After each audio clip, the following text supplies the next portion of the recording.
Aller chercher de l'inspiration ailleurs, ça c'est hyper important aussi parce que tu sais comme moi à quel point le microcosme start-up parisien, au début il t'élève et à la fin il te condamne. Donc faut faire très attention à pas en fait manger tout le temps la même recette, sinon c'est l'attaque des clones quoi.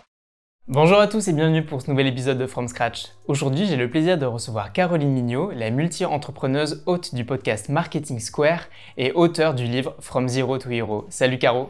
Salut Thibaut, ravi de te revoir. Merci beaucoup de prendre le temps de répondre à mes questions. Effectivement, on a fait un premier épisode il y a de ça... 2 ans. 2 ans, Tu me fais un Que sont-ils devenus version Caroline Mignot. Je fais le back-to-back. Cette fois en vidéo, le premier épisode était uniquement audio. Ouais. Je suis vraiment très content de te recevoir à nouveau. Toi aussi, tu as eu plein d'actualités entre-temps, donc c'est cool de pouvoir faire un update. Écoute, je te propose dans un premier temps de te présenter à nos auditeurs pour ceux qui ne te connaîtraient pas encore, qui t'auraient pas vu passer sur les réseaux. Et voilà, pour nous dire un peu qui tu es et d'où tu viens. Sur les réseaux ou à John Lyon, là où on s'est rencontrés, parce que je donne aussi beaucoup de conférences. Pour ceux qui ne me connaissent pas, du coup, je m'appelle Caroline Mignot, je suis entrepreneur dans le marketing et moi, ma passion, c'est de chasser les opportunités de croissance. Donc, tout ce qui est lié au growth, ça m'intéresse. Comment est-ce qu'on peut grandir personnellement et professionnellement? Et effectivement, de base, mon bagage, il est marketing et je développe beaucoup ce qui s'appelle le marketing personnel, marketing de soi, personal branding, la marque personnelle. On l'appelle comme on veut, mais en fait, comment est-ce qu'on peut arriver à mieux se vendre et à mieux vendre également. Donc, j'adresse particulièrement des entrepreneurs, mais pas que, puisque même pour les salariés, aujourd'hui, tu as besoin en permanence de te vendre et de te valoriser professionnellement et humainement. Oui, bien sûr.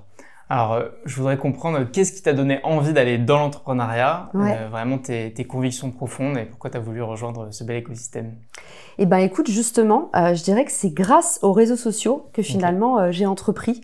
Je pense que dans un premier temps, pour raconter un petit peu mon histoire personnelle, moi j'ai toujours eu l'esprit entrepreneur. Donc quand j'étais gamine, je lançais tout un tas de projets. C'était un peu pif gadget de l'entrepreneuriat.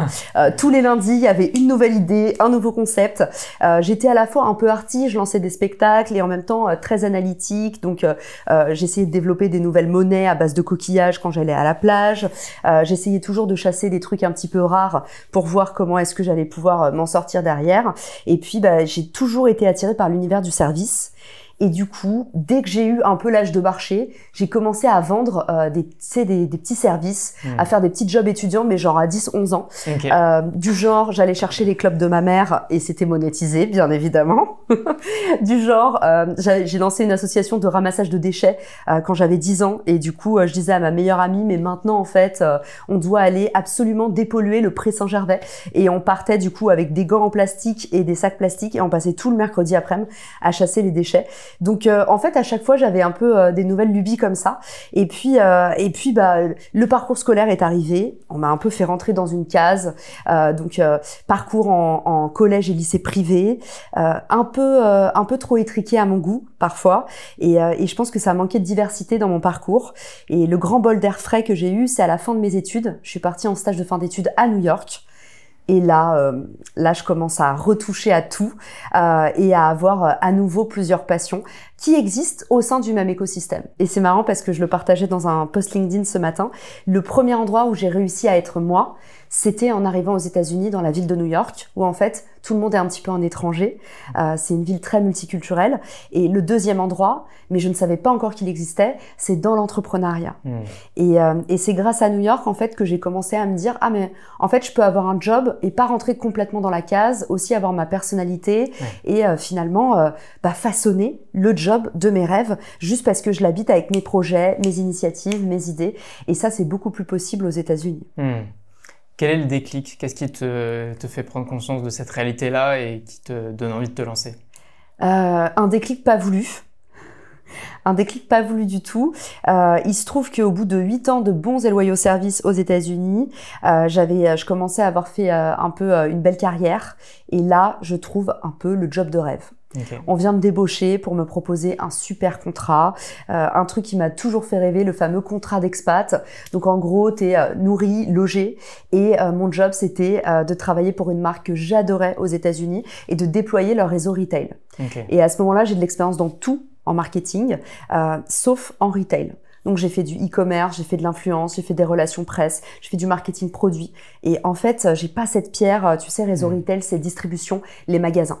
Et du coup, à ce moment-là, ce job me fait rêver. Je quitte mon job que j'adorais pour prendre cette opportunité. Et là, patatras, les employeurs changent d'avis. Bon, je vous la fais en accéléré, bien sûr, mais j'apprends à mes dépens que je vais pas repartir aux États-Unis. Et donc, j'ai 28 balais, je me retrouve chez mes parents avec mes yeux pour pleurer et tout le monde me dit « mais t'avais pas de plan B ?» Et non, j'avais pas de plan B. Mais par contre, j'ai trouvé des plans B, C, D, E et très vite, j'ai réussi à me retourner. Et grâce à quoi? Grâce à LinkedIn, le réseau des CV qui à l'époque est un réseau hyper ringard où il y a juste des RH et des chercheurs d'emploi qui se rencontrent de temps en temps. Et du coup, c'était un peu une CV tech. Et je commence à poster sur LinkedIn parce qu'à ce moment-là, j'ai beau pas être très réseaux sociaux, je me dis « ah, c'est un peu le seul endroit en termes de réseaux sociaux où j'ai l'impression d'apprendre des choses, où j'ai l'impression qu'il y a des opportunités professionnelles de dingue et qu'en fait, ça change des vies. » Et je commence à poster hyper humblement. Je prends un CDI, je m'emmerde dans mon CDI. Et là, en fait, tout ce que je peux pas faire dans mon CDI, mon exutoire, c'est LinkedIn, tu vois. Donc, je me lâche pas du tout sur mes employeurs, c'était pas l'idée. Mais quand je dis mon exutoire, c'est plutôt, je commence en fait à y voir un peu une fenêtre où je peux continuer à apprendre des choses, me former sur d'autres sujets. Donc, je commence à parler de growth marketing, alors qu'en France, à ce moment-là, c'était embryonnaire. Et petit à petit, la mayonnaise prend. Et ça, je pense que ça a été mon premier déclic. Je perds toute ma vie aux États-Unis et je me retrouve dans un CDI à m'emmerder et du coup à poster sur les réseaux sociaux. Et le deuxième déclic, c'est waouh, les réseaux sociaux, ça fonctionne bien. Maintenant, qu'est-ce qu'on fait? Ouais. Et justement, tu commences par quoi? Sur quoi tu capitalises? Et quelle est un peu ta première proposition de valeur pour faire opérer ce switch? Ma première proposition de valeur, elle est improbable et du coup, je pense que personne ne la connaît parce que c'est le principe du bid. Personne ne le voit. C'est pour ça que c'est très confortable de rater un projet. En fait, ce qui s'est passé, c'est que mon premier projet entrepreneurial a concerné les chercheurs d'emploi et particulièrement les étudiants. Pourquoi? Parce que au moment où je suis en poste, donc j'ai pris un poste de directrice communication dans un grand groupe et à ce moment-là, donc j'étouffe un petit peu. Il y a beaucoup de procédures.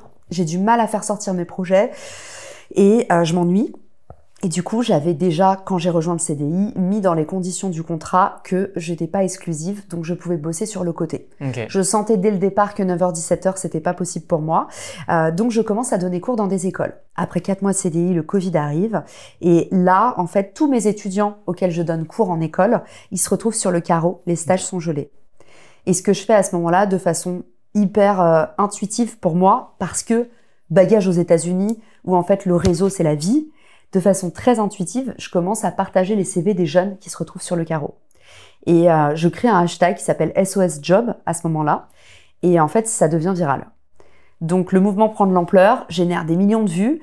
Au début, je faisais ça pour mes étudiants. Et à la fin, en fait, comme j'ai des demandes tous les jours, je crée un process où j'automatise tout. Donc, en fait, ils s'inscrivent via un lien Calendly. Ils doivent m'envoyer les pièces en amont. Il y a des automatisations qui font en sorte que j'ai le CV à partager, les informations dans un texte à trous. Je standardise tout, en fait, pour que ça devienne une énorme machine.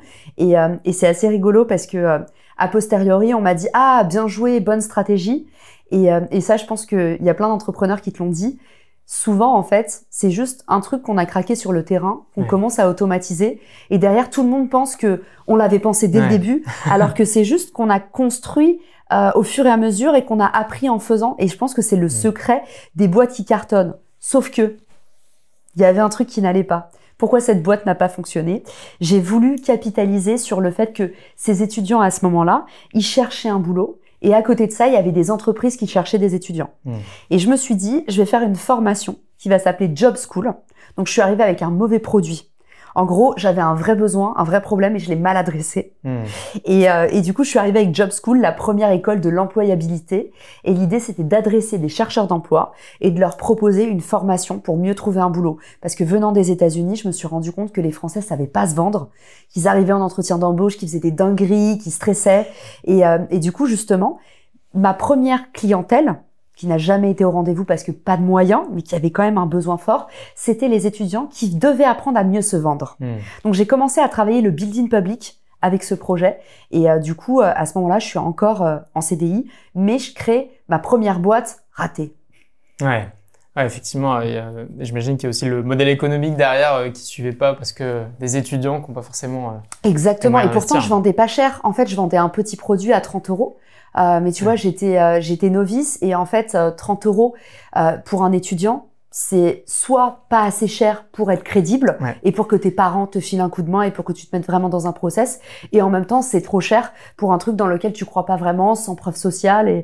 Mais voilà, j'ai appris sur le terrain et c'était un bon gros bid. Job School, la première école de l'emploi. Bah écoute, il y avait une bonne proposition de valeur, mais effectivement, parfois c'est pas le bon timing ou pas le bon modèle économique. Là-dessus, comment tu rebondis? Qu'est-ce que tu te dis? Est-ce que tu te dis, est-ce que tu te poses la question de, je repars peut-être en CDI à nouveau, ou tu te dis, non, là c'est bon, c'est ça que j'ai envie de faire, c'est mener moi-même mes projets. Qu'est-ce que tu te dis à ce moment-là? À ce moment-là, du coup, Job School ne marche pas, me rapporte genre 300 balles par mois. Donc je me dis, en fait, ce que je vais faire, c'est que je vais laisser la formation ouverte à tous et je commence à avoir un gros réseau. Et moi, de base, comme je suis assez extravertie, je me fais des copains très facilement. Donc je m'étais fait plein de copains à New York, donc j'avais un carnet d'adresses où à chaque fois que j'étais recrutée dans un job, je savais qu'ils achetaient d'abord mon carnet d'adresses. En fait, aux États-Unis, c'est pas triste de le dire. En France, on a toujours honte de dire « Ah, ils achètent mon carnet d'adresses ». En fait, c'est une compétence de se faire un carnet d'adresses. Et c'est une compétence énorme de savoir réseauter et d'avoir de l'intelligence émotionnelle et d'avoir un bon sens relationnel. Dans tous tes jobs, c'est ça, en fait, le nerf de la capacité à se vendre. Et du coup, à ce moment-là, je me dis « Mais en fait, j'ai un réseau de plus en plus grand et je passe mon temps à faire des mises en relation ». Et comme j'avais acquis un savoir-faire dans les partenariats marketing, qui est une compétence qui n'existe pas en France, parce qu'en France, c'est chasse gardée. Même si tu as des choses à partager, tu dis non, il y a toujours une bonne raison de pas partager en France. Et donc, du coup, je passe mon temps à conseiller au téléphone, donc à nouveau, un besoin sur le marché qui m'explose à la figure. Je passe mon temps à avoir des appels de un tel qui me dit « Je lance une boîte dans tel secteur, est-ce que tu connais quelqu'un ?» Et en fait, je fais des mises en relation toute la journée. Et du coup, je fais du matching à la main. Et je suis un peu la wing woman, tu vois, la marieuse de business. Et à ce moment-là, je me dis, il faut que je trouve un CTO, donc un technicien qui va pouvoir opérer une marketplace. Une marketplace, c'est un modèle, une place de marché, c'est un modèle très facile à développer. C'est OK, il y a une annonce A qui va rencontrer une annonce B, et derrière, il y a une messagerie. C'est hyper facile, hyper simple. Et du coup, je trouve un CTO via un post LinkedIn qui fait un commentaire et 32 likes. Donc, tu sais, pour tous ceux qui disent « Oui, LinkedIn, ça sert à rien que je l'active, il y a personne », j'ai eu un seul commentaire et c'était pas mon CTO, mais mon CTO a glissé dans mes DM et au final, c'était une des rencontres les plus incroyables de ma vie, et c'est grâce à lui que j'en suis là aujourd'hui, et on a développé 2 boîtes ensemble. Donc je le remercie, Anthony. Et puis tu vois, petit clin d'œil au passage pour tes auditeurs qui pourraient se dire j'ai pas de réseau, comment faire? Si tu penses que t'as pas de réseau, commence à faire du bruit et tu verras que les gens vont venir. Mais si t'as pas allumé la lumière, personne n'arrive. Donc, je fais ce post sur LinkedIn, je rencontre mon CTO. Il était dans la même boîte que moi, mais on s'était jamais parlé. Le plaisir des gros groupes. Et à ce moment-là, en fait, Anthony, il commence à coder la plateforme Richmaker. Et en juillet, on dépose les statuts de la boîte. Donc moi, Job School, je l'ai lancé en mars, ça a vivoté. Tu vois, je pense qu'au mois de juin, je me suis dit « Ok, je le mets en gratos et je cherche un associé ». Et juillet, du coup, on officialise avec Anthony. Et novembre, je pose ma dème. Je pose ma dème. Et à ce moment-là, du coup, j'ai de la chance parce que 4 mois plus tard, arrive Clubhouse. T'étais dessus ou pas? Non, j'étais pas dessus. Et t'en as entendu parler? Oui, bien sûr. Franchement, c'était le réseau social entrepreneurial et je suis un peu dégoûtée que ça se soit cassé la figure. Mais du coup, Clubhouse, c'était un réseau social 100% basé sur la voix.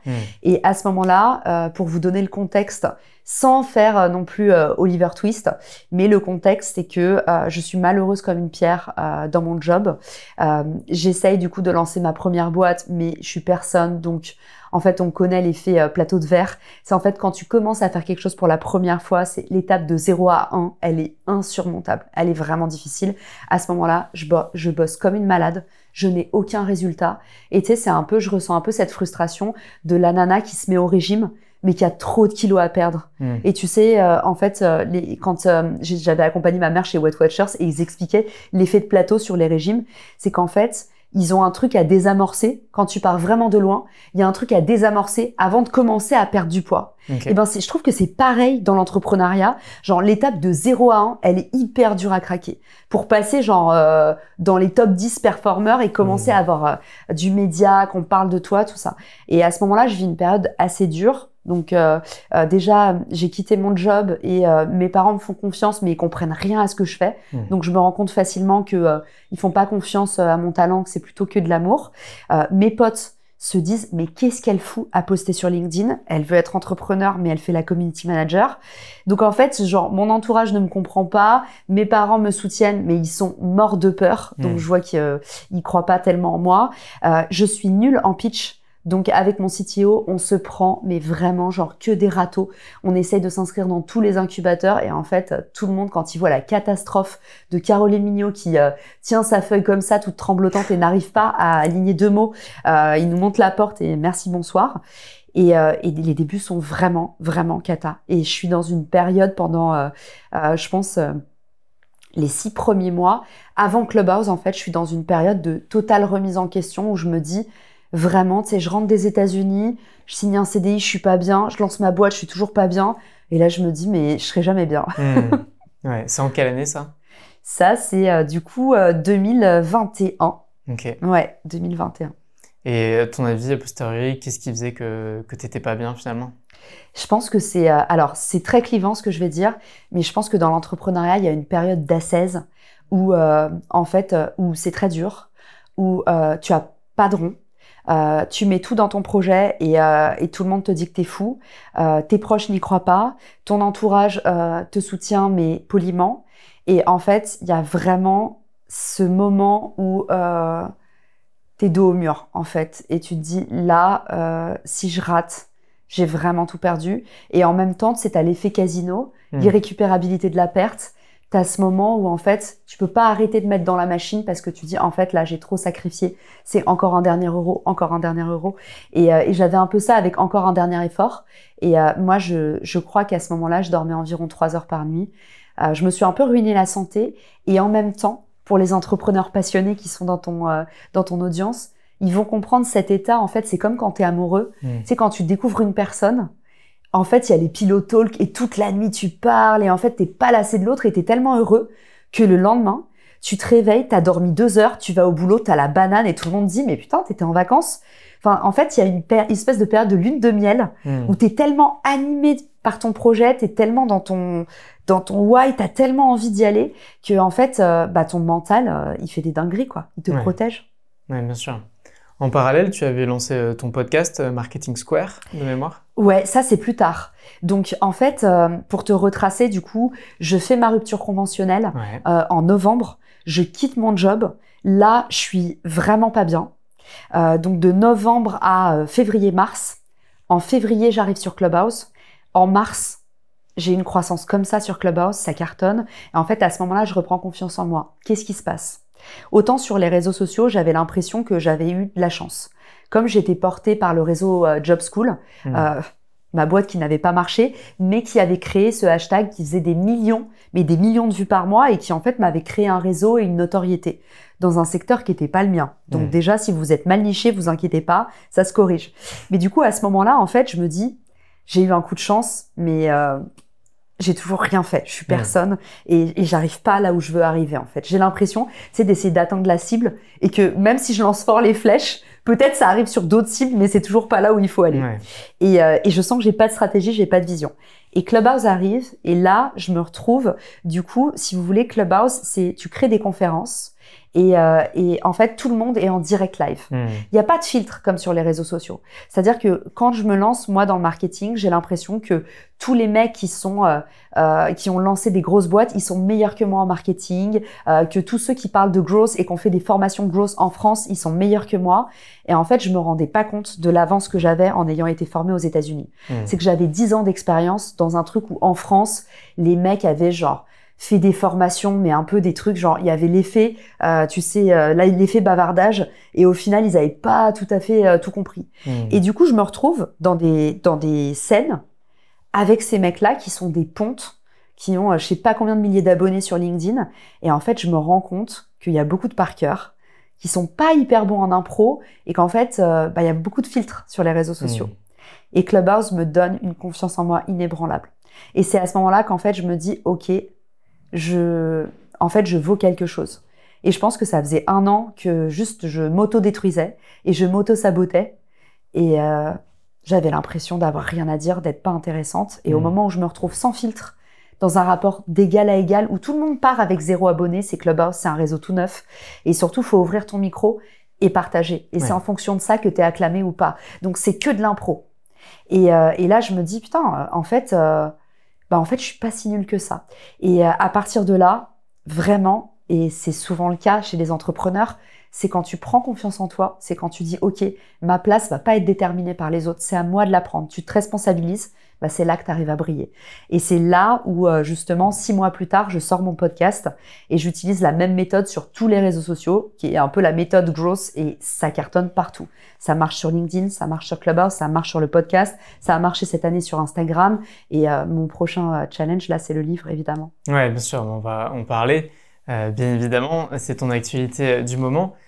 Qu'est-ce que tu penses qui fait la différence à ce moment-là? Qu'est-ce que tu as compris que les autres n'ont pas vu?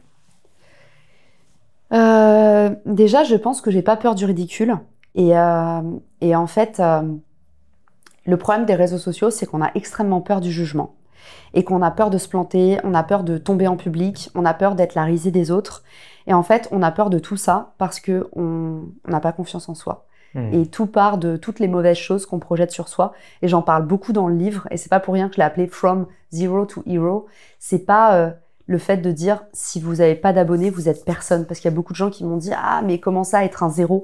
En fait, c'est plutôt les réseaux sociaux sont une thérapie parce que finalement la seule chose qui peut nous guérir de tout le mal qu'on pense de nous-mêmes, c'est les autres.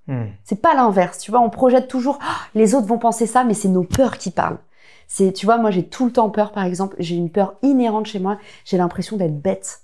J'ai grandi en étant neuroatypique, et à l'époque on savait pas ce que c'était que les neuroatypiques, et juste je m'étais rendu compte que je réfléchissais hyper différemment des autres. J'avais pas la même façon d'apprendre, et du coup je me trouvais hyper bizarre, je me trouvais inadaptée, et je me suis dévalorisée toute ma vie, et j'avais l'impression toute ma vie d'être un imposteur, que j'étais hyper bête, et c'est pareil, je fais beaucoup de dyscalculie, en fait j'ai inversé tous les chiffres. Et le moment où les gens, par exemple, me demandaient mon numéro de téléphone, je savais pas dire mon numéro de téléphone.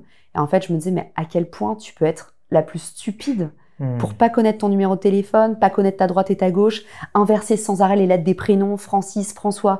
Enfin, en fait, tous ces trucs-là, à mon époque, on disait fais un effort, on me disait concentre-toi. Et en fait, j'avais pas été diagnostiquée neuroatypique, je savais pas que j'étais hyperactive, je savais pas que j'étais 10, je savais pas que j'étais hypersensible, je savais pas que tout ça existait. Et du coup, moi, ma phobie à moi, c'était toujours d'être bête. Et du coup, à chaque fois que j'allais prendre la parole, à chaque fois que j'allais écrire sur les réseaux sociaux, j'avais des mains invisibles qui me disaient mais en fait, on va voir que t'es trop bête. Et je me frustrais, et du coup, je me déguisais, et du coup, je faisais comme les autres, et j'étais conforme, et du coup, j'étais pas remarquable. Ok. On va parler un peu de ton podcast quand même, parce que donc je l'ai cité, Marketing Square, mais préciser un peu ce dont tu parlais dedans, et en prémisse, donc c'était quand même relativement technique. À quel point justement le fait un peu d'accepter de se mettre à nu, de pas avoir peur du ridicule et de se livrer sur un sujet technique, ça t'a permis quand même de faire, de vraiment faire ta place, et ça a bien pris très rapidement. Je pense que ce que j'ai eu envie de montrer avec ce podcast, c'est que je venais de sortir du bois. Donc, je venais d'avoir une notoriété fulgurante, et je prends vraiment des pincettes parce qu'on est dans un tout petit microcosme, marketing, entrepreneuriat. Mais en fait, comme on est sur des niches, l'avantage, c'est que tu arrives facilement en haut de ta niche. Et du coup, tout de suite, je me suis ultra spécialisée. Et du coup, je me suis mise sur le growth marketing où, honnêtement, en France, à part Oussama Hamar à l'époque, il n'y avait pas grand monde qui savait vraiment bien défendre ce qu'était le growth, bien l'expliquer. Et du coup, tu pouvais très facilement te faire une place.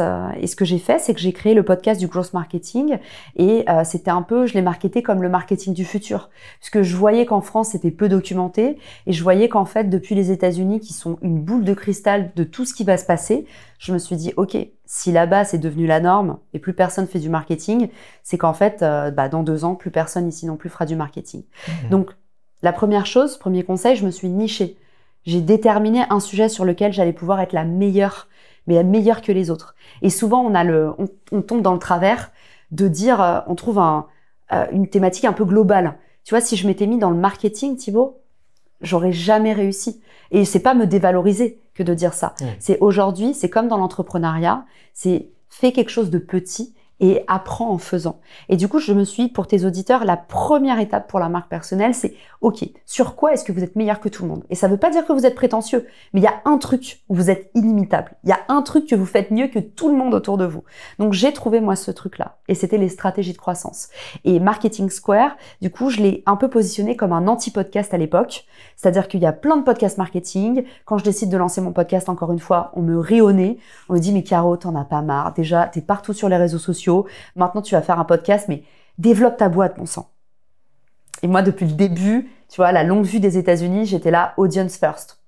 Bâtis une audience, crée la première audience marketing en France et après, tu pourras faire tous les produits que tu veux et en plus, tu auras mieux compris ton marché. Mais à l'époque, vraiment, personne ne comprend ce que je fais et tout le monde se dit, mais elle s'est trompée de voix. Et à ce moment-là, je lance le podcast et je me dis, tout le monde fait des podcasts longs de 40 minutes où à chaque fois que j'écoute les podcasts, je me dis, putain, ils auraient pu le faire en 5 minutes. Et pourtant, les mecs sont brillants, les animateurs sont très bons, mais moi, en fait, je suis un peu hyperactive, donc je me dis, j'ai pas beaucoup de temps, fais-le-moi en 5 minutes. Et on est avant l'intelligence artificielle. Maintenant, tu peux transcript, hop, ChatGPT, fais-moi un récap et t'as 5 bullet points.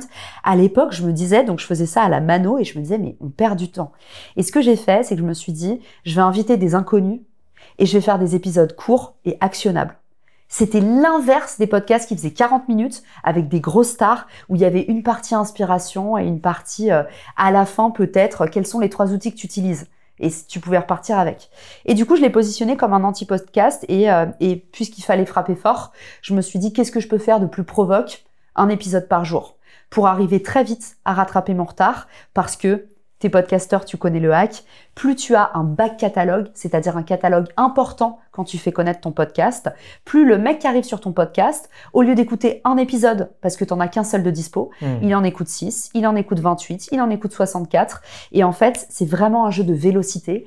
Donc, j'arrive très fort sur le terrain du podcast en disant, OK, je me suis lancée après tout le monde, mais je vais faire un épisode par jour. Et aujourd'hui, du coup, Marketing Square fait presque 400 épisodes. Ouais. Du coup, je suis plus d'épisodes pratiquement que, je crois que Mathieu Stéphanie ou des mecs qui sont là depuis très longtemps.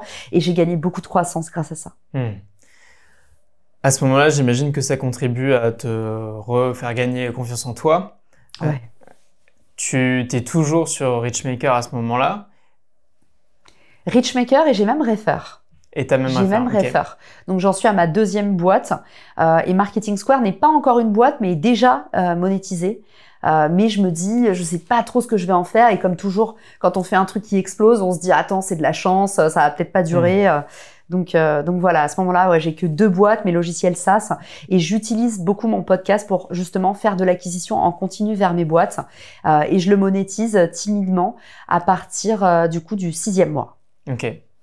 Peut-être avant, je te dis une bêtise. À partir du 3e mois, je le monétise. D'accord. C'était quoi? C'était quelle forme de C'était à l'époque, c'était Iconosquare, qui était un logiciel de gestion de réseaux sociaux, et c'était de l'entrant. Moi, je fais que de l'inbound. Donc, ils étaient venus me voir, forcément. J'avais le premier podcast marketing. C'était un peu un ovni, un podcast indépendant en plus. Donc, forcément, les podcasts indépendants sont dragués par les marques parce que on sait que, du coup, la personne va vraiment incarner le truc. C'est pas un truc corpo, ronflant. Donc, en fait, à ce moment-là, ils se disent, tiens, d'une pierre deux coups, c'est une influenceuse. Elle fait du LinkedIn, elle est sur YouTube, elle a un podcast, une pierre 3 coups. Donc, ils m'ont contacté. Et du coup, j'ai monétisé au bout du 3e mois. Mais j'avais déjà plus de 70 épisodes. Ah ouais. Tu vois, bah oui, j'en ai fait 60 d'affilée déjà en 60 jours. Donc voilà, sur les 2 premiers mois. Et puis après, je crois que j'ai fait 3, parfois 4. Mais du coup, c'est pour ça que je te dis, j'ai monétisé. C'est pour ça que je t'ai dit monétiser au bout de 6 mois. Mais en fait, 3 mois, mais j'avais déjà beaucoup d'épisodes. Ouais, bien sûr.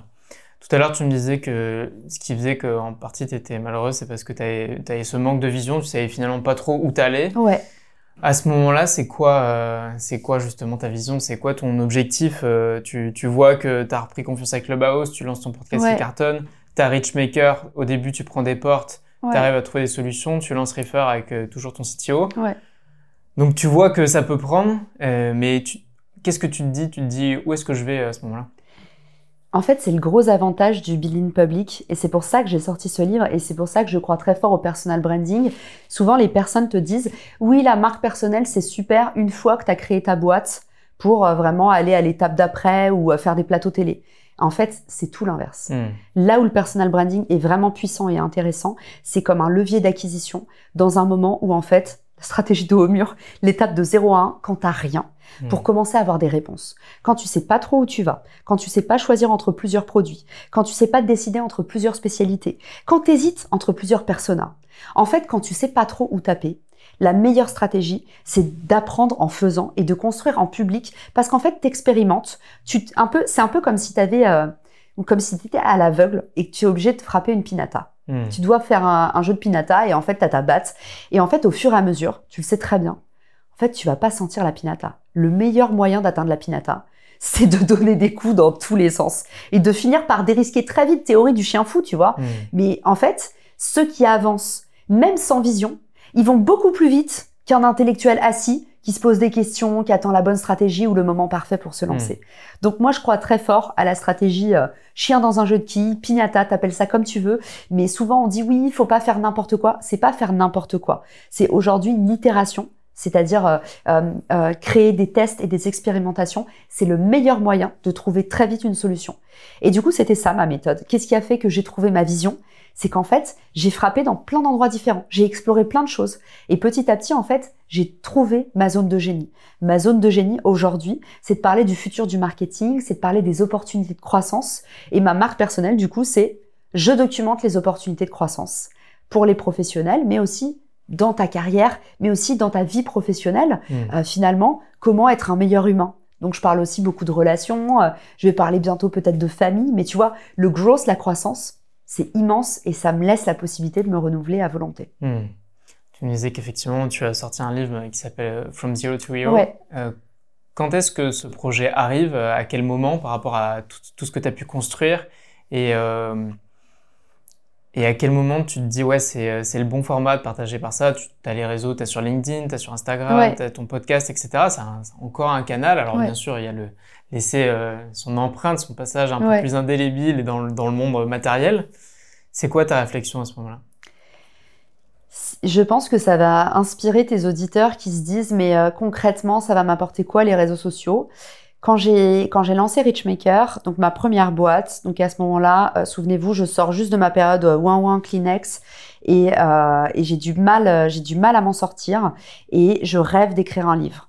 Richmaker commence à bien marcher, je taffe comme une forcenée, mais à ce moment-là, je me dis, il y a un super instrument, un super effet de levier pour faire connaître le partenariat en France, c'est bien évidemment les étalages de librairie.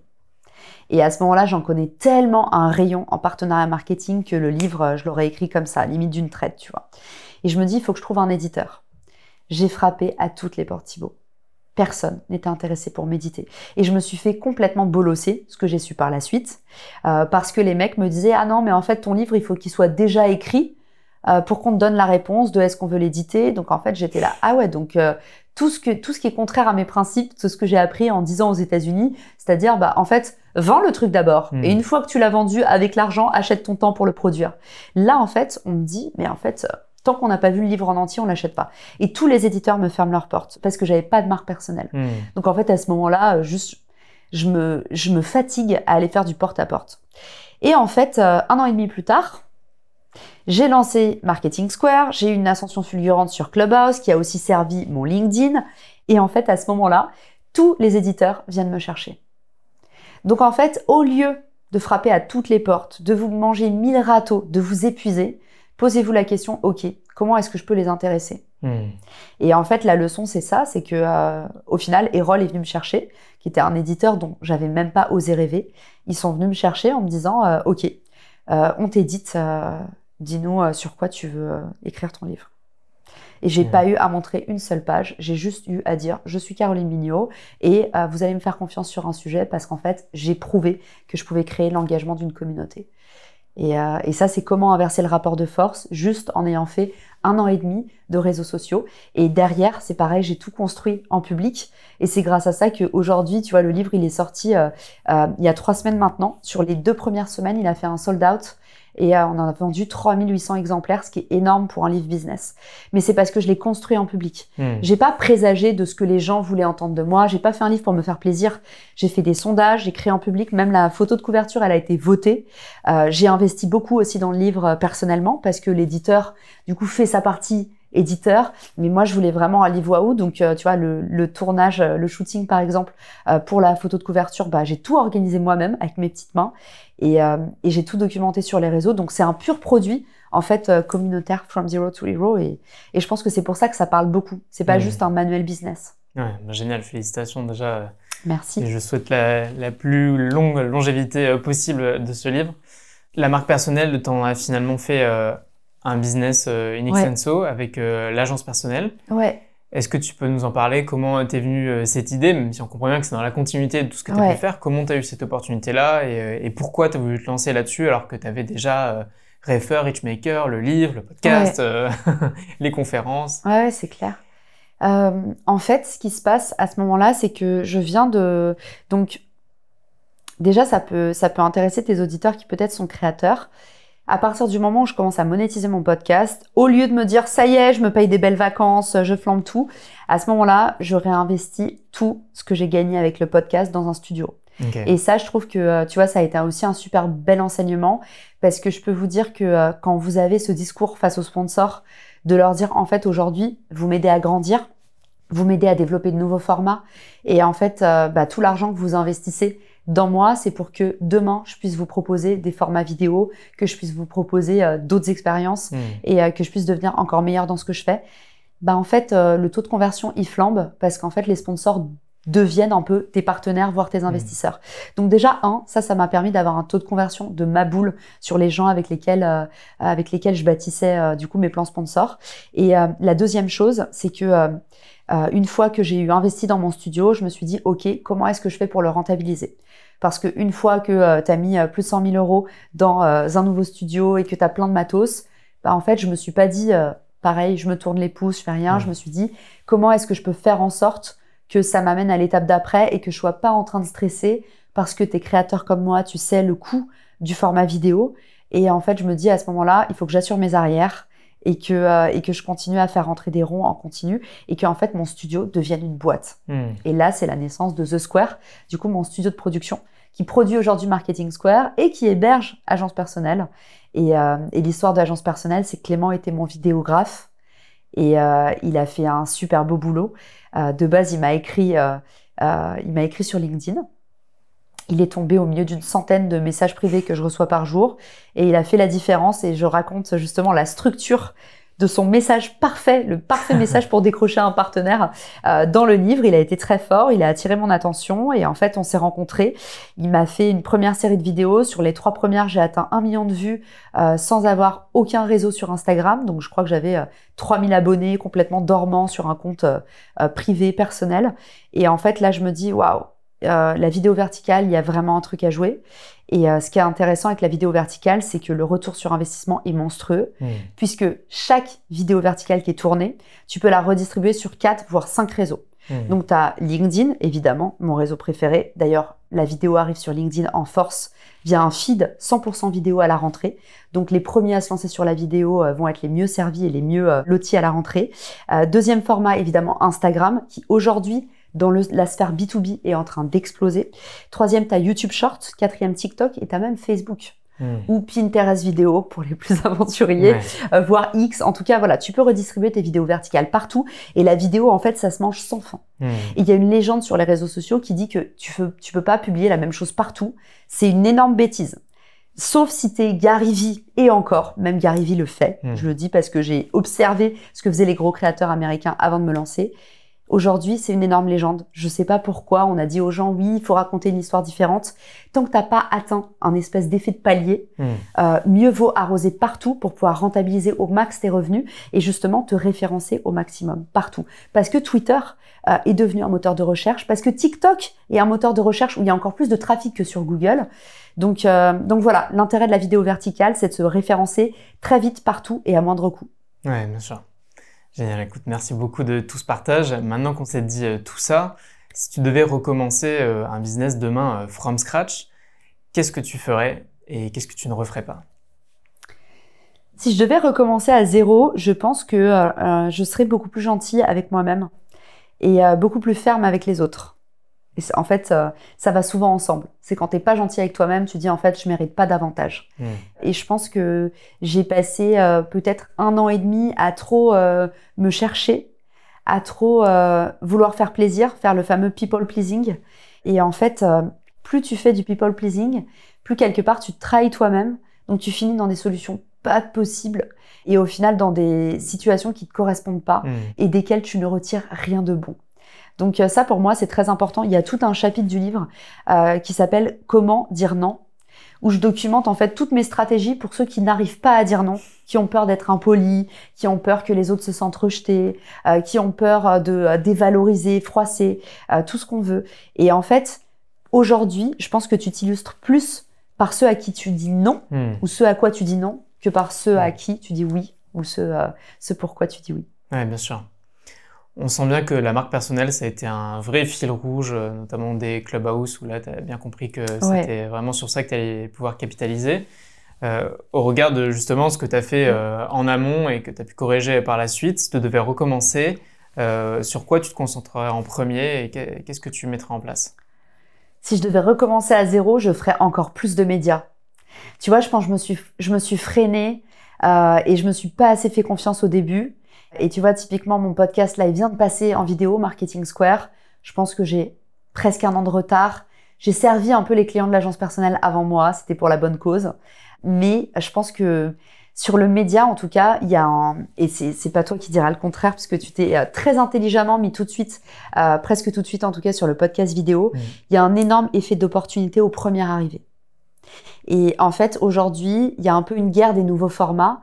Donc, tu vois, moi, je suis arrivée sur Instagram avec la vidéo verticale, un format un peu figure d'autorité, comme on pourrait dire. Le terme est un peu galvaudé. Mais en tout cas, l'idée, c'était interview au micro par Clément, qui a un miroir, qui se trouve à ta place. Mais du coup, il n'y a qu'une seule caméra qui est sur moi. Donc, c'est un format une seule personne. Donc, c'est hyper engageant parce que tu as l'impression d'être en face de la personne. Et en gros, tu as quelqu'un, donc un miroir, ça s'appelle dans le jargon, qui est là pour te donner la réplique. Et du coup, tu es face à Clément, il te pose des questions et tu as 2 caméras avec 2 angles. Et en fait, c'est un format qui tout de suite crée de l'autorité, qui est très mémorable parce qu'on se dit « Ah bah tiens, c'est qui ? Je l'ai pas vu, l'image est très belle, les questions sont soignées, on fait attention au punchline, au storytelling. » Et en fait, ce format-là, hyper novateur, il y a 1 an, m'a fait exploser avec des vidéos, dont une qui a fait genre 12 millions de vues. Tu vois, ou même Oussama Hamar m'a dit « Mais elle est incroyable cette vidéo, j'aurais aimé l'avoir fait. » Et en fait, je me suis dit il y a un énorme effet d'opportunité parce que maintenant, tu vois, tout le monde s'est lancé sur la vidéo verticale. En tout cas, il y a de plus en plus de personnes. Et finalement, bah, ça y est.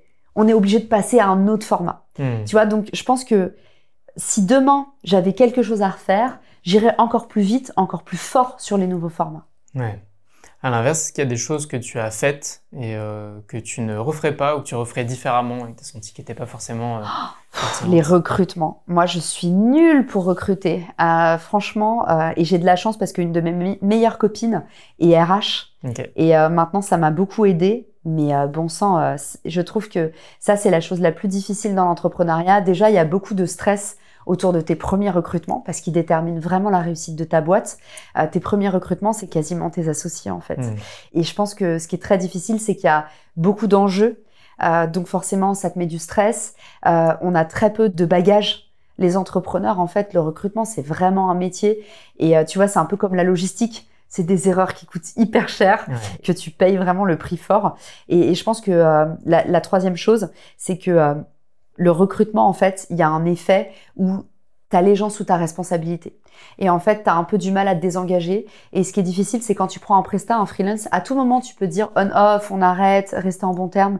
Le problème, c'est que moi, ça m'est arrivé de recruter des gens qui après, en fait, ne voulaient pas partir et me faisaient la misère. Et ça m'a énormément affectée. Donc, c'est ça que je regrette, c'est peut-être de m'être précipitée dans mes premiers recrutements qui n'étaient pas sur des mauvais profils, mais que des gens que j'ai mis à la mauvaise place et où tout s'est détérioré. Et franchement, ça a été des choses qui m'ont pris beaucoup de temps à solutionner. Ouais. Tu procèdes comment maintenant? Comment tu fais pour le screening? Je ne recrute plus. Ok. Voilà. Je pense qu'à terme, on recrutera, mais on prend principalement des freelances. Et je pense que, en tout cas, autour de moi, dans ma sphère, sur les projets jeunes, je vois très peu de gens qui font des premiers CDI, des premiers recrutements parce que tout le monde a les mêmes problèmes en fait. Je sais pas autour de toi, mais il y a énormément de problèmes sur les premiers recrutements chez les néo-entrepreneurs. Donc il faut faire très attention et mieux vaut avoir un prestat avec qui ça se passe hyper bien. Tu vois, Clément, mon associé, c'était mon prestataire avec qui ça se passe hyper bien. Et du coup, hop, ok, on se met ensemble. Mais tant que j'ai pas testé les personnes en prestataire, maintenant, je serais incapable de faire un recrutement. Ouais. Vraiment. Ah, bien sûr, c'est une difficulté première après avoir trouvé son associé, c'est recruter les bons talents, même si au final, comme tu le dis, ça reste du recrutement. Et c'est un métier, tout le monde n'a pas les finances, la possibilité de se faire accompagner dès le début avec un expert du domaine. Donc on tâtonne, parfois on a de la chance et l'essentiel c'est d'effectivement mettre le maximum de choses en place pour pouvoir se retourner, que ce soit en CDI avec des périodes d'essai qu'on peut renouveler. Et idéalement, voilà, peut-être éventuellement commencer par du freelancing et voir comment la coloration se passe avant d'internaliser, même s'il y a de plus en plus de personnes qui souhaitent garder cette position de freelance pour je comprends. Cette manœuvrabilité. Des deux côtés, en fait, des deux côtés. Et je trouve que la relation, tu vois, freelance-client, elle a tellement évolué aussi que autant dans le monde du travail, tu as encore beaucoup de verticalité avec des rapports où genre, c'est le boss, en fait, maintenant, c'est vraiment, tu sais, les freelances et les clients, c'est des collaborateurs. Et c'est pour le coup, ils ont réussi à avoir un modèle très lean management dans lequel tout le monde se sent respecté, tout le monde se sent libre. Et je trouve que c'est vraiment des deux côtés un super bon système. Si tu devais donner un conseil à quelqu'un qui lance demain un business et qui veut faire de l'audience first et donc engager sa marque personnelle, mais qui part vraiment de zéro, qu'est-ce que tu lui dirais? Ne pas attendre d'être prêt pour se lancer. C'est le CEO de LinkedIn qui disait si t'as pas honte de ton produit quand il sort, c'est qu'il est déjà trop tard. Je pense qu'à chaque fois que j'ai sorti un nouveau format, j'en ai eu honte. Et moi, ce que je fais, comme ça vous allez pouvoir vous décomplexer, c'est que je laisse tous mes contenus dont j'ai honte en ligne. Donc en fait, tu peux voir mes premiers posts LinkedIn, tu peux voir mes premiers podcasts qui étaient des live LinkedIn que j'enregistrais. Et en fait, le son est dégoûtant, je suis pas très bonne intervieweuse. En fait, il y a rien qui va. Mais tu vois, au final, c'est comme ça que j'ai appris. Et au bout de 400 épisodes, je commence à faire des interviews pas trop mauvaises. Génial. Je voudrais qu'on parle maintenant un peu plus de toi, de tes bottes secrètes. Tu as un parcours avec beaucoup de différentes activités. Tu as fait un passage aux États-Unis où c'est très justement mindset là-bas. Vraiment cette différenciation de toutes les personnes qui en reviennent et qui en témoignent. Qu'est-ce que tu as mis en place pour progresser personnellement, pour garder cet état d'esprit très entrepreneur, ouvert et pour autant conserver une forme de santé mentale? Tu nous as évoqué plein de sujets, plein de projets simultanément. Comment tu faisais pour pas perdre pied? Franchement, un bon entourage. L'entourage, c'est primordial. Aller chercher de l'inspiration ailleurs. Ça, c'est hyper important aussi parce que tu sais comme moi à quel point le microcosme start-up parisien, au début, il t'élève et à la fin, il te condamne. Donc, il faut faire très attention à pas en fait manger tout le temps la même recette. Sinon, c'est l'attaque des clones, quoi. Donc, moi, je vais vraiment puiser de l'information ailleurs. J'écoute beaucoup de philosophie. Je lis des choses qui sont pas que des histoires business. Je regarde beaucoup de documentaires. Tu vois, on parle de marque personnelle. Un format que je fais sur LinkedIn qui cartonne, c'est décrypter les marques personnelles de gros créateurs. Donc, de gros créateurs, ou même j'ai fait un footballeur, David Beckham. Mais l'idée, c'est, tu vois, je regarde un truc et je décrypte la série télé. Donc, en fait, j'ai regardé le film sur Beckham, j'ai adoré. J'ai regardé le documentaire sur Squeezie. Et en fait, l'idée, c'est de dire, OK, les marques personnelles, elles sont un petit peu partout. En fait, c'est finalement tous ces experts qui sont devenus des icônes parce qu'ils ont médiatisé leur savoir-faire. Et tous les savoir-faire sont médiatisables. Aujourd'hui, tu as des experts dans tous les domaines. Regarde, Stéphane Plaza, de base, c'est un agent immobilier. Donc, en fait, tu es capable, tu sais, toujours quand tu es expert d'un domaine, tu as le biais d'expert où tu dis, non, mais ce que je fais, tout le monde le sait, c'est évident. Mais en fait, non, t'es juste dans ton propre effet de halo à toi, à penser que tout le monde est comme toi.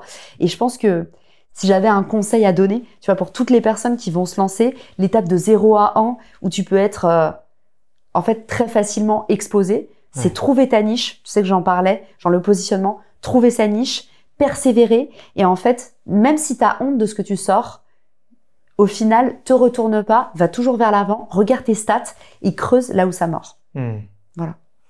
Tu nous évoquais que pendant un temps, effectivement, tu cherchais ta vision et tu le vivais mal. À ce moment-là, qu'est-ce que tu mets en place? Tu me parlais de ton entourage, bien évidemment, mais est-ce qu'avec le fil du temps, tu as réussi à avoir des routines un peu pour rester concentré sur tes objectifs, pas trop écouter le bruit? Les réseaux sociaux, c'est rempli de personnes qui donnent leur avis, souvent non sollicités. Comment tu as pu te protéger un peu de ça et puis continuer vers ton objectif et ta vision une fois que tu l'as trouvé et pas t'en détourner? Je pense qu'en étant honnête, je l'ai pas toujours très bien fait. Donc et justement, j'en parle aussi dans le livre, gérer les relations toxiques. Et sur les réseaux sociaux, en fait, t'es tellement dans une hystérisation des relations que en fait, y a plein de gens qui t'aiment et tout d'un coup, il y a aussi plein de gens qui te détestent. Mais il se passe un truc inhabituel. C'est que normalement, t'es pas censé dans ta vie être exposé à autant d'interactions dans une même journée, tout ça. Donc tu l'as très bien dit.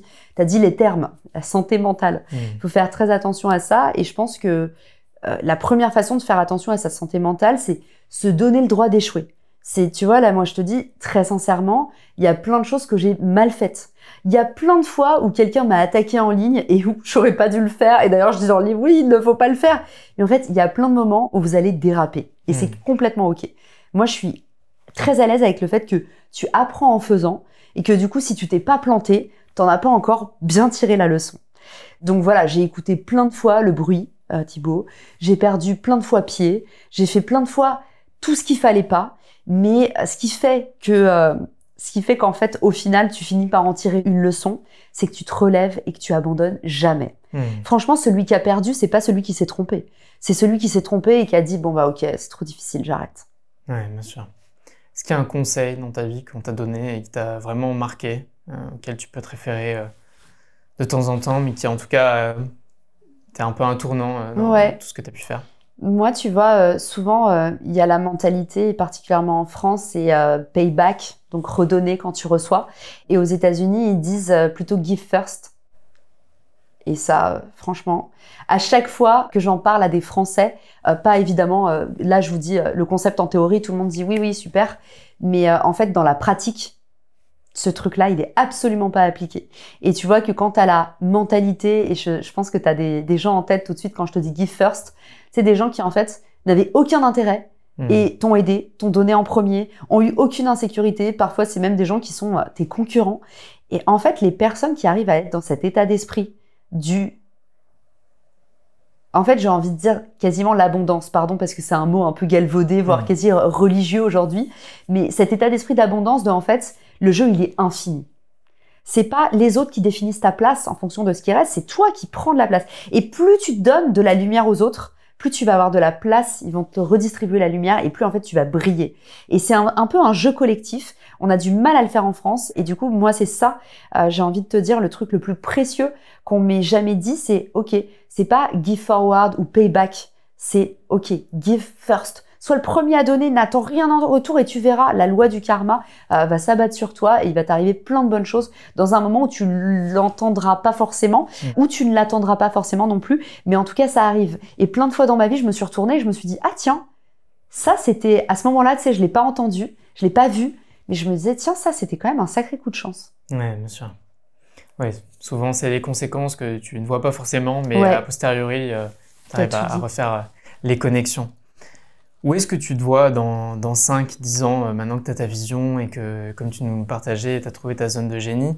Qu'est-ce que tu comptes en faire? C'est quoi la finalité de tout ça? Qu'est-ce que tu aimerais faire?